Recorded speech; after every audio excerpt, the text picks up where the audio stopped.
থাকো, ইতে তর্ক অকার। সত্যিকারেই যারা আত্মমঙ্গল চাইবে তাদের মধ্যে আত্মচেতনা দেখা যাবে।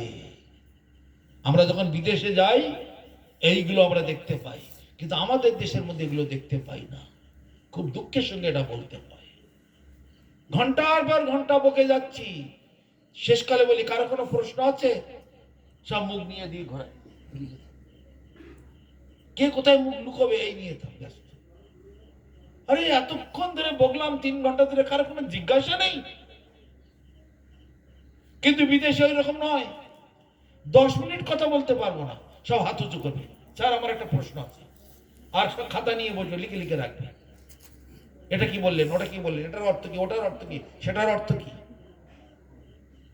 সেই 2 ঘন্টার প্রোগ্রাম শেষ করতে করতে 7 ঘন্টা, 8 ঘন্টা, 10 ঘন্টা, 12 ঘন্টা, 16 ঘন্টা, 18 ঘন্টা, 20 ঘন্টা পর্যন্ত আমি বকেছি এক জায়গায় বসে। চিন্তা করা যাবে একটা অনুষ্ঠান 20 ঘন্টা, আর এখানে 2 ঘন্টায় লোক বসতে চায় না, পেটে ঈদুল্লাহ পাতে শুরু করে, ওই রকম থাক, আবার কালকে দাও খাওয়া দাও, কি রান্না হয়েছে দাও। কিন্তু ওদের এত আগ্রহ, এত জানার ইচ্ছা। আর আমাদের ভগবানের দেশের লোক ভগবান সম্পর্কে কিছু জানতে চায় না। রাস্তাঘাটে বেরোলে এড়ো তক্ক দেয়, হ্যাঁ ভগবান কোথায় থাকে, ভগবানকে দেখেছ, হ্যাঁ ভগবানকে দেখে দিতে পারবে, উল্টো পাল্টা তক্ক দেয়। আরে বা সাধুর কাছে যা, জিজ্ঞাসা কর, প্রশ্ন কর, ভগবান কি বস্তু, জীব কি বস্তু, পশু পক্ষীরা কি বস্তু, তাদের সঙ্গে কি সম্পর্ক, কিভাবে চলা উচিত, কি আমাদের করণীয়, আমরা এখানে আসার আগে কোথায় ছিলাম। এত লোক আছে দেশে, এত বড় বড় কোটিপতি, এত বড় বড় শিক্ষিত, কার মধ্যে এই শিক্ষাটা নেই। আমি যখন এখানে ছিলাম না, তখন আমি কোথায় ছিলাম, হঠাৎ আমি এখানে কোত্থেকে আসলাম, আবার হঠাৎ আমি চলে যাব, কোথায় যাব, এইটুকু সাধারণ প্রশ্ন কারো মধ্যে দেখি না। কিসের লেখাপড়া, কিসের স্কুল কলেজ, কিসের জ্ঞান বিদ্যা, কোন অর্থ নেই। সরস্বতী কৃষ্ণ প্রিয়া, কৃষ্ণ ভক্তি তার হিয়া, বিনোদের বৈভব তাহার। কৃষ্ণ ভক্তি নাহি যাতে, সেই বিদ্যার মস্তকেতে করো পদাঘাত অকৈত। কৃষ্ণ ভক্তি নাহি যাতে, সেই বিদ্যার মস্তকেতে করো পদাঘাত অকৈত, বিনোদের সেই সে বৈভব। সরস্বতী কৃষ্ণ প্রিয়া, কৃষ্ণ ভক্তি তার হিয়া, বিনোদের সেই সে বৈভব। এই যে স্কুল কলেজ ইউনিভার্সিটিতে এত লেখাপড়া, কি হবে, শিখলেই বা কি লাভ, আর না শিখলেই বা কি লাভ, কোনো কিছু নেই। কিন্তু ছিল আগে, ব্রিটিশের সময় পর্যন্ত ছিল।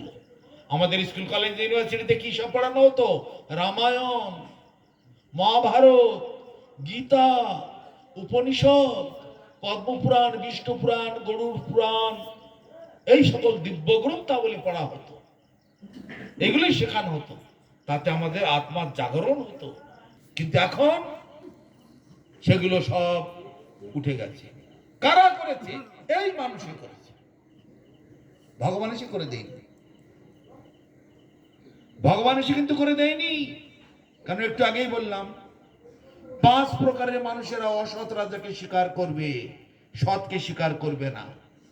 মহামূর্খ, মহানাস্তিক, মহাভোগী, মহারজতম গুণী, মহাদেশদ্রোহী, এই সকল মানুষেরা এই অসৎ রাজাকে, অর্জুনকে বলেছিল, অর্জুন দাপর যুগ শেষ, এই কুরুক্ষেত্রের যুদ্ধের পরে কলি আসবে, মনে ধরে নাও কলি প্রায় এসেই গেছে। এখন সৎকে কিন্তু একা লড়তে হবে। অসতের পক্ষে হাজার হাজার লোকের সমর্থন থাকবে, অসৎ লোকের পক্ষে, কিন্তু সতের পক্ষে সমর্থন থাকবে না। সৎকে একা দাঁড়াতে হবে যুদ্ধক্ষেত্রে, কিন্তু অসতের পক্ষে হাজার হাজার লোক থাকবে। কেন? তাদের অনেক পাওয়ার আশা আছে, ওর সঙ্গে থাকলে আমি কিছু পাবো, লক্ষ্মী ভান্ডারের টাকাটা পাবো, এই সুবিধাটা পাবো, ওটা পাবো, সেটা পাবো, ওটা পাবো, কত কি সব। কিন্তু সতের পক্ষে দাঁড়ালে আমি হয়তো সবটা পাবো না। তবে সে মহাভোগী মহাস্বার্থপর লোকেরা। এইরকম হলে তো দেশের উন্নতি হবে না। তাই আমাদের ভুল আমাদেরকে সংশোধন করে নিতে হবে। এই যে জড়বিদ্যা, জড় শিক্ষা, এগুলো দ্বারা আমাদের ব্রেনটা কিছুটা হলেও তো একটু উন্নতি হচ্ছে। সাধারণ মানুষের থেকে একটু তো বুঝি, তা বুঝে সেইগুলো আমাদের কাজে লাগাতে হবে। তা না হলে শুধু কেবল শিখে রাখলে তো হবে না। কিন্তু যদি আমাদের আসল উন্নতি না হয়, আসল কল্যাণ মানে আত্মকল্যাণ, তাহলে এই বিদ্যার আর কোনো মূল্য নেই। ওই পয়সা দুটো আয় করার জন্যই তো লোক তো এটা বলবে, ছেলে ভালো করে পাশ করাতে পারলে একটা চাকরি পেলে, বাস ভালো একটা চাকরি পেয়ে গেল। চাকরি পেলে ভালো জায়গায় বিয়ে হবে, ভালো জায়গায় বিয়ে হলে ভালো গাড়ি বাড়ি পাবে, ভালো ইনকাম হবে, ভালো খাবে দাবে ভোগ করবে। কিন্তু সেটা বুড়ো হবে না, সে কোনোদিন মরবে না। মৃত্যু যেখানে শেষ পরিণতি, তাহলে ওই ক্ষণেকের সুখ শান্তির কি দাম আছে, কি মূল্য আছে? যার শেষ পরিণাম মৃত্যু, ওই মৃত্যুকে জয় করার চেষ্টা করতে হবে। সে হচ্ছে বুদ্ধিমান। একমাত্র বুদ্ধিমান তাকেই বলা হয় যে মৃত্যুকে জয় করার জন্য চেষ্টা করে। এখানে আমরা যে বাড়ি ঘর জমি জায়গা নিয়ে আছি, এটা আমাদের জায়গা নয়, বাড়ি নয়, এটা আমাদের পান্থশালা। ক্ষণেকের জন্য আমরা আছি। এই স্টেশনে গিয়ে ঘর বাড়ি পেতে বাস করতে পারবে না, ওটা পান্থশালা। কোন স্টেশনে গিয়ে থাকতে পারবে? এখানে রান্নাঘরটা, এখানে বাথরুমটা করবে, এখানে আমার শোয়ার ঘর করবো, করে দেখুন তো দেখি। করতে যান, পুলিশ এসে এমন ডানটা মারবে। এসব পান্থশালা। হাজার হাজার লক্ষ লক্ষ যাত্রী যাওয়া আসা করছে, এরা এখানে বিশ্রাম করার জন্য। কোন লোককে সেখানে ঘর বাড়ি করতে দেবে না স্টেশনে। তেমনি সব একটা স্টেশন। কোটি কোটি বার আমরা জন্মাচ্ছি, কখনো এই ব্রহ্মাণ্ডে, কখনো অন্য ব্রহ্মাণ্ডে, কখনো আর এক ব্রহ্মাণ্ডে, কখনো আর এক ব্রহ্মাণ্ডে। এটাও তেমনি একটা স্টেশন। আর এই মনুষ্য জন্মটা একটা ভালো স্টেশন। আমাদের এসি ভক্তি বেদান্ত স্বামী বলতেন, মনুষ্য জন্মটা ফার্স্ট ক্লাস স্টেশন একটা। যেমন আমাকে দিল্লি যেতে হবে, লোকাল গাড়ি ধরলে দিল্লি যেতে পারবো না। তাহলে কোথায় একটা বড় স্টেশন যেখানে আছে, খড়গপুর স্টেশন একটা junction, Howrah junction, Sealdah junction, Bardhaman junction, বড় জংশনে যেতে হবে। তো মনুষ্য শরীরটা একটা ভালো জংশনের মতো।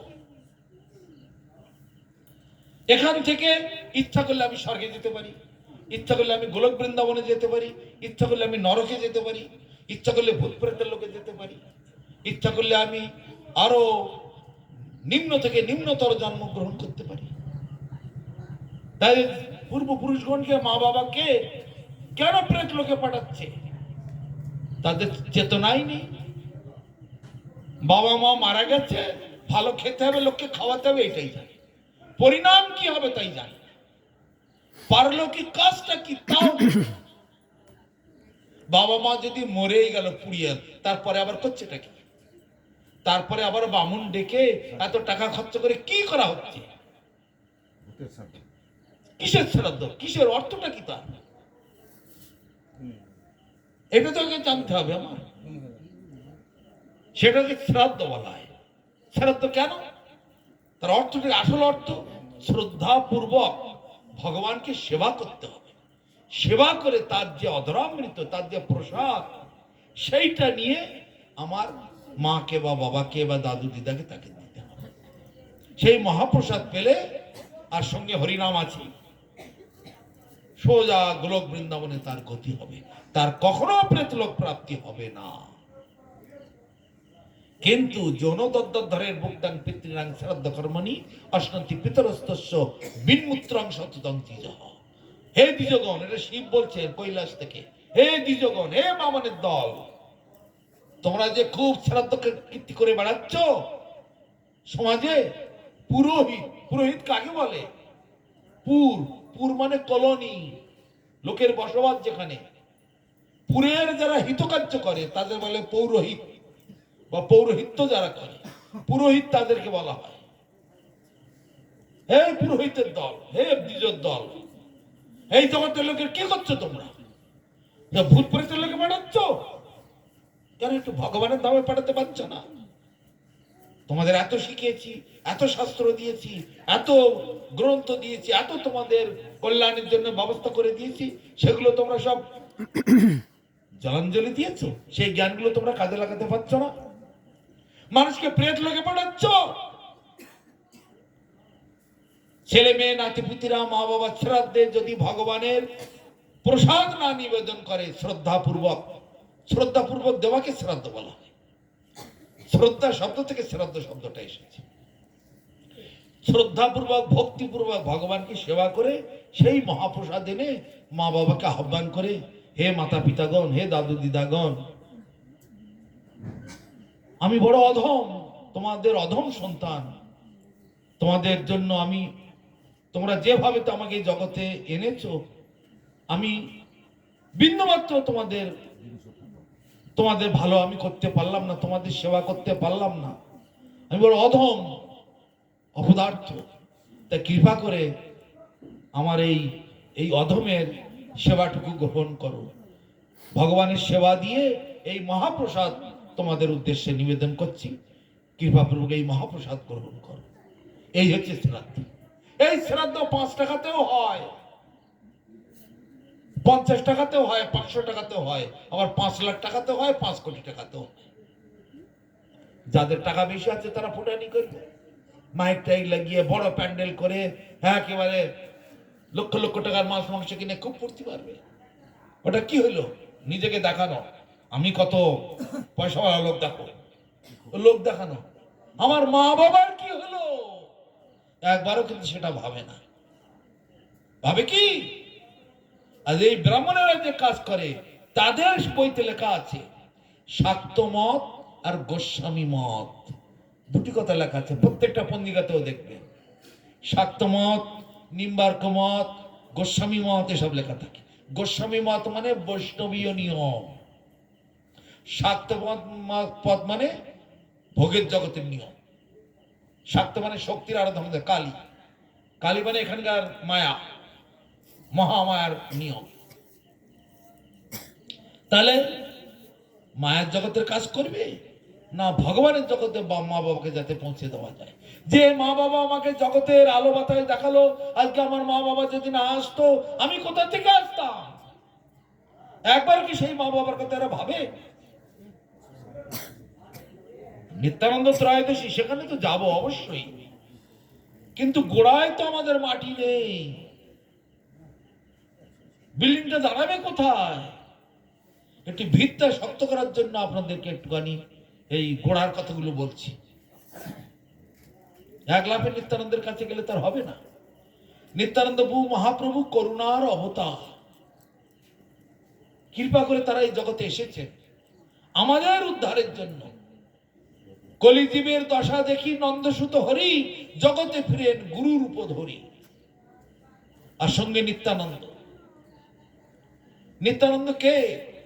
ভগবানের, তিনি হচ্ছেন ব্রজেন্দ্র নন্দন, যেই শশীসুত হইল সেই বলরাম হইল নিতাই।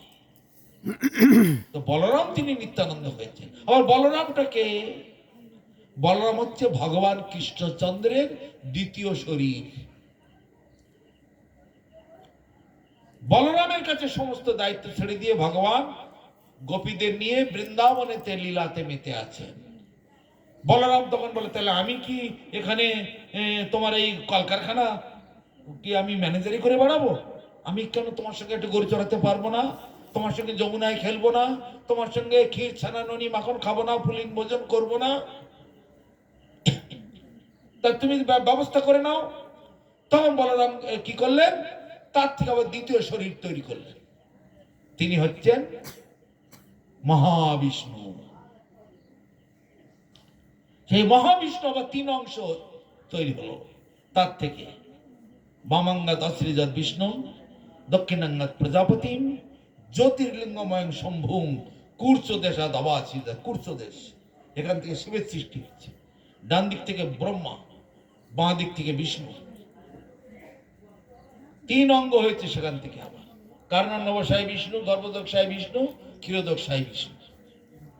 এই জগৎ পরিচালনা করছে তিন বিষ্ণুর দ্বারাতে। তাহলে ওই বলরাম তিনি কিন্তু মহাপ্রভু ওই কৃষ্ণের সঙ্গেই থাকলেন। তাহলে কিভাবে মহাবিষ্ণু তৈরি করলেন? ভগবানের দ্বিতীয় শরীর বলরাম বা কি করে হলো? তাহলে ভগবান তো খালি হালকা হয়ে গেল। আমার সমস্ত সম্পত্তি যদি কাউকে দিয়ে দেই, আমি তো ভিখারি হয়ে গেলাম। কিন্তু দিব্য জগতে সেই রকম নয়। এখানে একটা প্রদীপ জ্বলছে, একটা প্রদীপ থেকে যদি 1000 প্রদীপ জ্বালিয়ে নেওয়া হয়, তাহলে আসল প্রদীপটা কি তার জ্যোতি কি কমে যাবে? ব্রহ্মসংহিতাতে বলছে দীপার চিরেব যথান্তরম অভ্যুপেত্য দীপায়তে বিবৃত হেতু সমান ধর্মা যস্তা দৃগে বহিষ বিষ্ণুতায় গোবিন্দম আদি পুরুষহং তমং ভজামি। একটা প্রদীপ থেকে যেমন 1000 প্রদীপ জ্বালানো যায়, কিন্তু আসল প্রদীপ তার জ্যোতি কখনো কমে যায় না, যেমন তেমনি থাকে। এটা অচিন্ত শক্তি, ভগবানের অচিন্ত শক্তি বলে, তার যেমন শক্তি তেমনি থাকে। তিনি তার দ্বিতীয় শরীর বলরাম করলেন, তার দ্বিতীয় শরীর আবার মহাবিষ্ণু, তার শরীর আবার তিন বিষ্ণু, তার থেকে আবার এত কোটি কোটি জীব তৈরি হচ্ছে, অনন্ত কোটি ব্রহ্মাণ্ড। কারণান্নবসায় বিষ্ণু কারণ সমুদ্রে শুয়ে আছেন, তার নিঃশ্বাসে প্রশ্বাসে কোটি কোটি ব্রহ্মাণ্ড সৃষ্টি হচ্ছে, লয় হচ্ছে, সৃষ্টি হচ্ছে, লয় হচ্ছে। লয় মানে দেহতে প্রবেশ করছে, আবার সৃষ্টি হচ্ছে মানে ধূলিকণার মতো সব সৃষ্টি হয়ে যাচ্ছে, কোটি কোটি ব্রহ্মাণ্ড। এসব অনেক বড় বড় কথা আপনাদের মাথায় ঢুকবে না, সেদিন এতটা বলতে চাই না। গোড়াটাকে আগে বলতে চাই ভালো করে। সেই নিত্যানন্দ প্রেমের অবতার হয়ে জন্মগ্রহণ করেছেন এই বাংলায়, বীরভূমেতে, ওই রামপুরহাটের কাছে এক চক্রা নামক গ্রামেতে। তার মায়ের নাম পদ্মাবতী, বাবার নাম হাড়ু ওঝা বা হাড়াই পণ্ডিত। যিনি কৃষ্ণলীলাতে ছিলেন বসুদেব, আর পদ্মাবতী তিনি ছিলেন দেবকী। পরে আবার রোহিণী রঙে চলে যায়। দেবকীর গর্ভের থেকে ওই সন্তানটাকে মানে যোগমায়ার দ্বারা আকর্ষণ করে রোহিণীর গর্ভে পাঠিয়ে দেওয়া হয়। রোহিণী হচ্ছেন বসুদেবের অন্য স্ত্রী। বসুদেবের 14 জন স্ত্রী ছিল, রাজপ্রাসাদে 13 জন ছিল, আর একজন ছিল জেলখানায় বসুদেবের সঙ্গে। জেলখানায় ছিল দেবকী, আর 13 জন ছিল রাজপ্রাসাদে। তো রোহিণী নামক এক স্ত্রীর গর্ভে ওই বলরামকে পাঠিয়ে দিলেন। সেই জন্য বলরামের নাম শঙ্কর্ষণ। আকর্ষণ করে, যোগমায়া কর্তৃক আকর্ষণ করে দেবকীর গর্ভের থেকে রোহিণীর গর্ভে প্রতিস্থাপন করেছিলেন। এটা আমাদের জড় জ্ঞান বিদ্যার দ্বারা বোঝা যাবে না। একজনের গর্ভে বাচ্চা হয়েছে, 8 মাস 9 মাস 10 মাস বয়স হয়েছে, এবার বাচ্চা জন্মগ্রহণ করবে, সেখান থেকে সরিয়ে আবার আরেকজনের গর্ভে কি করে ঢোকাতে পারে? এসব পাগলামের কথা। কিন্তু দিব্য জগতের এসব সম্ভব। ভগবান যোগমায়াকে দিয়ে এসব কাজ করিয়ে থাকে। যোগমায়া, এই আমার খেলাটা এইভাবে সাজিয়ে দাও। সঙ্গে সঙ্গে যোগমায়া ওই কাজ করে দিলেন। কেন, কংসের কারাগারে জন্ম হলে তো কংস এসে মেরে ফেলে দেবে। যোগমায়াটা কি? খুব ভালো কথা, এইভাবে বারবার প্রশ্ন করতে হয় সবকিছু জানবার জন্য, তাহলে জানা যায়। মায়ার দুটো রূপ। এই জগতের তো দুটো জগৎ, একটা দিব্য জগৎ, একটা জড় জগৎ।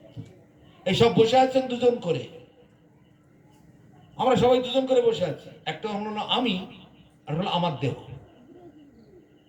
বুঝতে পারছেন কথাটা? আমি বসে আছি আর আমার দেহ এটা।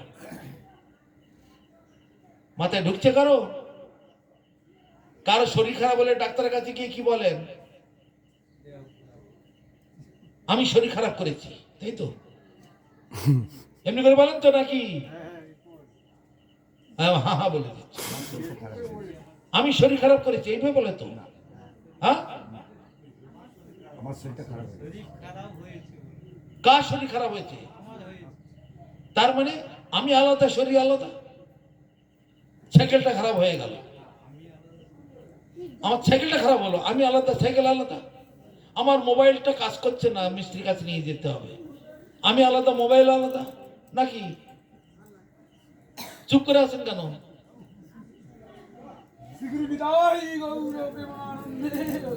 মাথায় ঢুকছে কথা? মিস্ত্রির কাছে বলেন আমি মোবাইল খারাপ হয়ে গেছি, আমি সাইকেল খারাপ হয়ে গেছি, ঠিক করে দাও, বলেন নাকি?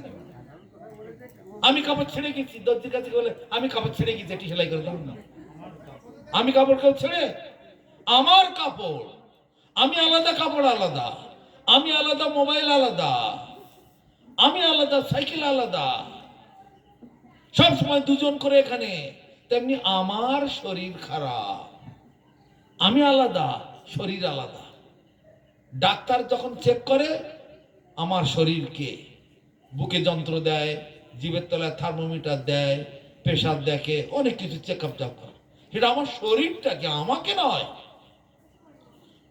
আমার কি অসুবিধা সেটা চিকিৎসা করতে পারে আমার গুরু, গুরু বৈষ্ণব ভগবান, এরাই আমার চিকিৎসা করবে। আর আমার শরীরের চিকিৎসা এই বাইরের লোকের এরাই করবে। আমি আর আমার এই দুজন আলাদা আলাদা লোক। এই কথাগুলো তালগোল পাকিয়ে ফেললে হবে না। জগতে লেখাপড়া তো নেই, জ্ঞান বুদ্ধি কিছুই নেই, যার জন্য মানুষ এগুলো সব তালগোল পাকিয়ে ফেলেছে। যারা একটু লেখাপড়া জানেন তারা বুঝতে পারেন, অঙ্কে যদি ফর্মুলায় ভুল হয়ে যায়, সেই অঙ্কে আর জীবনে উত্তর হয় না। একটু যদি ফর্মুলায় ভুল হয়ে যায়, তেমনি এই যে আমাদের ভুল হয়ে যাচ্ছে আমি আর আমার, এইটা কিন্তু আমরা তালগোল পাকিয়ে ফেলি। ডাক্তারের কাছে গিয়ে বলি আমার শরীর খারাপ করেছে, আমি শরীর খারাপ করেছি কখনো বলি না। তার মানে আমি আর আমার দুটো একসঙ্গে, ওইখান থেকে ভুল হয়ে গেল। আর সেই ভুলের মাসুল গুনতে গুনতে গুনতে গুনতে কবু স্বর্গে, কবু মর্তে, নরকে বা কবু, কবু দেব, কবু দৈত্য, কবু দাস প্রভু, কবু রাজা, কবু প্রজা, কবু বিপ্রশূদ্র, কবু সুখী, কবু দুঃখী, কবু বা কীট ক্ষুদ্র। এইভাবে 84 লক্ষ জনই ভ্রমিতে ভ্রমিতে অবশেষে কুল কিনারা পাওয়া যায় কোথায়? সাধুগুরু বৈষ্ণবের কৃপাতে। আর সেই সুযোগ এসেছে কাছে, কিন্তু নেবার মতো পাত্র নেই তো দেখছি। পাত্র থাকলে এতক্ষণ চনমনে থাকতো, চেহারা সব সব হাত উঁচু করতো, এটা কি ওটা কি, সব কাছে এগিয়ে এসে বসতো। বিদেশে গেলে কে কত কাছে এগিয়ে এসে বসতে পারে। ছোটবেলায় আমরা ওই গান, বালক কীর্তন টীর্তন এসব হতো না গ্রামে গঞ্জে, গান শুনতে যেতাম, মারামারি করতাম, কে আগে আসলের কাছে, কে কত আসলের কাছে গিয়ে বসতে পারে। আর এখন সব কে কত পেছন দিকে গিয়ে বসতে পারে। কেননা ও ভালো না লাগলে মোবাইল আছে, ভালো লাগলে তো ভালো শুনো, না লাগলে তো মোবাইল আছে, কে কত পেছনে গিয়ে বসতে পারে। বিদেশে গেলে হেঁটে দেখা যায় কে কত কাছে এসে বসবে, তাহলে আমি ভালোভাবে শুনতে পাবো, ভালোভাবে জানতে পাবো। এটা আমরা বিদেশে দেখি, এ দেশে ওই আগ্রহ নেই। বিদেশে ওরা ঘামে ঘাম ছুটে যায় শীতের দেশে, মানে এত আগ্রহের সঙ্গে ওরা নেয়, এত জিজ্ঞাসা ওদের। আমাদের দেশে এগুলো দেখি না। তাহলে আমি আর আমার এইখানটা আমরা তালগোল পাকিয়ে ফেলি। আপনার যোগমায়ার উত্তরে যাচ্ছি, ভুলবেন না, আমার মনে আছে তো। এই জগতে কৃষ্ণ, একটু আগে বলেছি, কৃষ্ণ বহির্মুখ হইয়া ভগবান চা করে, নিকটস্থ মায়া তারে জাপটিয়া ধরে। ভগবানকে ভুলে গেল যাওয়ার অপরাধেতে ভগবান তাকে মায়া দেবীর হাতে তুলে দেয়। মায়া দেবীকে দুর্গা দেবী। এই জগৎটা হচ্ছে দুর্গা দেবীর আন্ডারে। দুর্গা মানে কি? দুর্গা মানে তো শক্তির প্রকাশ, পুরো শক্তি নয়, শক্তির প্রকাশ। আসল শক্তি হচ্ছে যোগমায়া, তার ছায়া। দুর্গা 10 হাত, যোগমায়ার 8 হাত, বুঝতে পারছেন? সেই যোগমায়ার ছায়া হচ্ছে দুর্গা, এর হচ্ছে মহামায়া বলা হয়। এই মহামায়া হচ্ছে ভগবানের ছায়া শক্তি, আর যোগমায়া ভগবানের সঙ্গে সঙ্গে আছে, ভগবানের লীলা পুষ্টি করবার জন্য, অর্থাৎ ছায়া রূপে মহামায়া। কোথায় থাকে ছায়া? কোথায় থাকে? আলোর কাছে, আলোর পেছনে। আচল পেছনে। আলো সামনে, ছায়া পড়বে পেছনে। তাহলে মায়ার ফর্মুলাটা শুনে নিন। সৃষ্টি স্থিতি প্রলয় সাধন শক্তি রেখা ছায়বজস্য ভুবনানি বিবর্তি দুর্গা ইচ্ছানুরূপমপি যস্য চেষ্টতে সা গোবিন্দম আদি পুরুষ হং তমং ভজামি। সৃষ্টি স্থিতি লয় প্রলয় মহাপ্রলয় সবকিছু এগুলো যার দ্বারা সাধিত হচ্ছে তিনি হচ্ছেন মহামায়া। তিনি ভগবানের ছায়া শক্তি, ভগবানের পশ্চাতে অবস্থান করেন। তিনি ভগবানের সামনে কখনো আসতে পারে না। কিন্তু লোকের বাড়িতে গেলে দেখা যায় দুর্গা দেবী কালীকে নিয়ে ভগবানের মাথার উপর লাগিয়ে দিয়েছে। ছি, ছি, ছি, কত বড় খারাপ! কালী দুর্গা লক্ষ্মী সরস্বতীরা ভগবানের ঠাকুরের মাথার উপর নিয়ে লাগিয়ে দিয়েছে। আরে এরা তো ভগবানের পেছনে থাকে, ছায়া কি সামনে আসতে পারে? বিলজ্জমানা যস্য স্থাতু মিক্ষাভূমিও মোহা। তিনি লজ্জিতা। বিলজ্জমানা মানে লজ্জিতা। বিলজ্জমানা যস্য স্থাতু মিক্ষাভূমিও মোহা বিমোহিতা বিকত্যন্তে মমাহমিতি দুর্ধিয়া। সমস্ত জীবকে মোহিত করে দেয়, দিয়ে আমি আর আমার এই দুটো গুণ তাদের উপর চাপিয়ে দেয়। প্রত্যেকটা জীবের মধ্যে আমি আর আমার এই দুটো চেপে বসে আছে। আমি অমুক, আমি তমুক, আমার এই আছে, ওই আছে, সেই আছে। এখন অর্থ, বাড়িঘর, দৌলত একটু অল্প স্বল্প আছে, তাই এখানে দেখা যাচ্ছে। প্রত্যেকের যদি 100 কোটি করে টাকা থাকতো, একটাও মুখ এখানে দেখা যেত না। বলুন তাই কিনা? এই কত মাঝখানে ডিস্টার্ব করলে কেন? কথাটা কি বললাম? যদি 100 কোটি করে টাকা সকলের থাকতো এখানে, এখানে কাউকে দেখা যেত? বলুন তো। এইসব কিচড়ের মধ্যে নোংরা জায়গায় থাকবো কেন? গাড়ি বাড়ি করে একেবারে দিল্লি বোম্বে করে প্লেনে ঘুরবো, একেবারে হাইফাই লাইফ স্টাইল হবে আমার, দেশ বিদেশে ঘুরবো, এই তো হবে স্টাইল। এখানে কাউকে দেখা যেত না। আর দোলের সময় নবদ্বীপ মায়াপুরে কাউকে দেখা যেত, ছোট লোকের জায়গা, সব মাটিতে বসে খায়, মোটা মোটা তেলের ভাত,